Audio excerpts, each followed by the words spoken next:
Assalamualaikum warahmatullahi wabarakatuh. Bismillah, alhamdulillah, assalatu wassalamu rasulillah, la haula wa la quwata illa billah.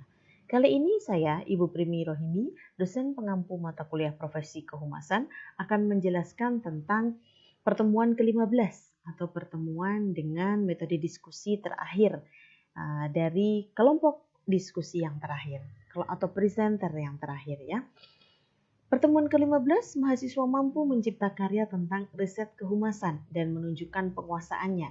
Jadi riset kehumasan di sini maksudnya ada problem yang dialami oleh suatu instansi, lembaga atau organisasi, atau mungkin problem yang dialami oleh seseorang yang punya nama baik ya, yang dia mungkin public figure atau tokoh begitu, yang itu problem itu bisa kita berikan solusi dengan strategi kehumasan, atau kita selesaikan, kita tawarkan kita tawarkan langkah-langkah kehumasan untuk merespon problem tersebut atau untuk menyelesaikan problem tersebut. Itu ya yang dimaksud dengan riset kehumasan. Dan hasil dari pertemuan ke-15 ini mungkin sekali nanti bisa digunakan untuk ujian akhir semester sebagai artikel kehumasan. Artikel penelitian tentang profesi kehumasan maksud saya ya. Oke, indikatornya adalah kreativitas mencipta karya tentang riset kehumasan, kemampuan membuat portofolio tentang riset kehumasan, dan ketepatan menunjukkan penguasaan riset kehumasan. Kriteria penilaiannya adalah kreativitas, kemampuan dan ketepatan. Bentuk penilaiannya observasi, karya video, portofolio di blog masing-masing. Ada yang bertanya kenapa kok harus di blog? Karena tentu saja untuk menilai keterampilan umum dan keterampilan khusus, mahasiswa harus punya karya. Karya yang paling mudah menurut saya di saat ini adalah mengisi blog yang sudah dimiliki oleh teman-teman. Blog itu boleh blog di media sosial, boleh itu blog, free blog begitu ya. Seperti Blogspot itu kan free ya. Syukur-syukur kalau ada yang punya website, portal sendiri berbayar gitu silahkan.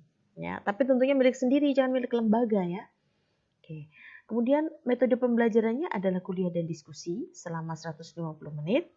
Tugas kelompoknya, kelompok ke-13 menghasilkan karya video materi riset kehumasan dan menunjukkannya di kelas. Jadi teori tentang atau materi informasi tentang riset kehumasan beserta aplikasinya. Kemudian kelompok ke-13 mengelola kelas untuk melakukan diskusi dan menunjukkan penguasaan riset kehumasan oleh peserta perkuliahan. Tugas individunya menghasilkan portofolio catatan perkuliahan yang menunjukkan penguasaan riset kehumasan di blog masing-masing, diunggah di Vkelas, WhatsApp group, dan email dosen. Jadi pokok bahasan atau tema materi pembahasan untuk pertemuan ke-15 itu sebetulnya keterampilan profesi kehumasan yang di dalamnya yaitu riset kehumasan. Nah, riset kehumasan ini ada tahapannya. Yang pertama fact finding. Ini perusahaan mati karena apa ya? Coba dicari masalahnya. Kemudian planning, perencanaan. Wah, kita setelah tahu masalahnya bikin perencanaan untuk mengeksekusi atau menyelesaikan, mencari solusi dari masalah tersebut. Kemudian communicating, dikomunikasikan ke berbagai pihak, dan evaluation.